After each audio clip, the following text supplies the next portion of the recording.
Tem um detalhezinho quando a gente trabalha com escala que às vezes passa batido. Então eu vou mostrar para vocês aqui para vocês não cometerem um erro crasso em escalas. Bora lá? Rapidinho a aula de hoje, tá? Você pode reparar aqui que eu desenhei dois quadrados. Um tá na realidade e outro eu fiz um desenho. Eu sei que os dois são desenho, tá? Mas é como se um fosse a realidade e o outro é um desenho da realidade. Beleza? A realidade é um quadrado de 200 por 200. E o meu desenho é um quadrado de 20 por 20. Ou seja, o meu desenho ele reduziu as medidas dos lados em 10 vezes. Concorda? Era 200, passou para 20, reduzi 10 vezes. Massa. Como é que eu faço para calcular a escala que foi feito esse desenho? Para você calcular a escala do desenho, é só você pegar alguma medida do desenho e dividir pela medida real correspondente. Então, para eu calcular essa escala, por exemplo, aqui, eu posso fazer isso daqui, ó. Vou pegar essa medida no desenho e vou dividir por essa medida da realidade. Repara que é a medida correspondente, tá? Peguei ali, no caso, esse lado horizontal ali do quadrado. Ah, qualquer lado que eu pegasse aqui é da mesma coisa, óbvio, mas é porque é um quadrado, tá? Se fosse outra figura, se fosse um retângulo, por exemplo, tinha que pegar sempre os lados correspondentes.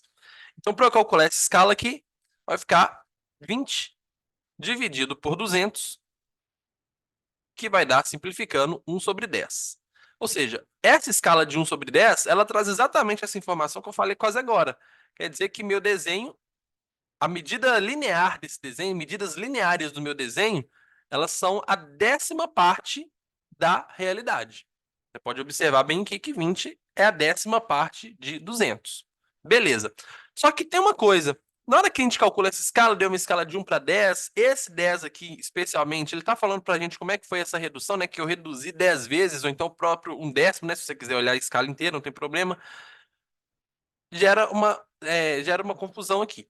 Você tem que ter noção que são medidas lineares que são reduzidas 10 vezes. Medidas lineares. O que é uma medida linear? É a medida de uma linha. Por exemplo, esse lado aqui ele foi reduzido 10 vezes, esse lado também, essa diagonal também, essa qualquer medida que foi em forma de linha. O perímetro aqui, ele reduziu 10 vezes em relação ao perímetro de cá.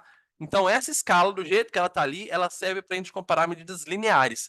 Se você quiser, se você quiser comparar a área desse quadradinho com desse quadradão, você não pode usar escala seca assim. Tem que fazer escala ao quadrado é igual a área no desenho dividido pela área real. Ou seja, se por acaso você quiser saber como é que se comporta isso, a relação entre as áreas, você vai fazer a escala ao quadrado. Nesse caso nosso, a nossa escala aqui já deu 1 sobre 10. Então, vou colocar aqui 1 sobre 10 ao quadrado é igual a área no desenho dividido pela área real. E aí você descobre que a razão entre a área no desenho e a área real dá 1 sobre 100. Se você quiser deixar isso aqui de um jeito visual aí mais interessante, você pode multiplicar cruzado aqui. Você vai ver que a área real ela é 100 vezes a área no desenho. Ou seja, embora a minha escala ela seja de 1 para 10, minha escala seja de 1 para 10, e eu estou vendo que minhas medidas lineares reduziram 10 vezes, de 200 para 20, por exemplo, toma cuidado para você não achar que a área também reduziu 10 vezes. Nossa área ali, ela reduziu 100 vezes. Nossa área real, ela é 100 vezes a área do desenho. Quer dizer, então, que eu tive uma redução da minha área de 100 vezes daqui para cá. Agora, por que que medida linear ela reduz 10 vezes e a área ela reduz 100 vezes, nesse caso? Bom, o motivo é muito simples. Como é que você calcula a área de um quadrado, por exemplo? Não é L ao quadrado? A área de um quadrado não é L ao quadrado?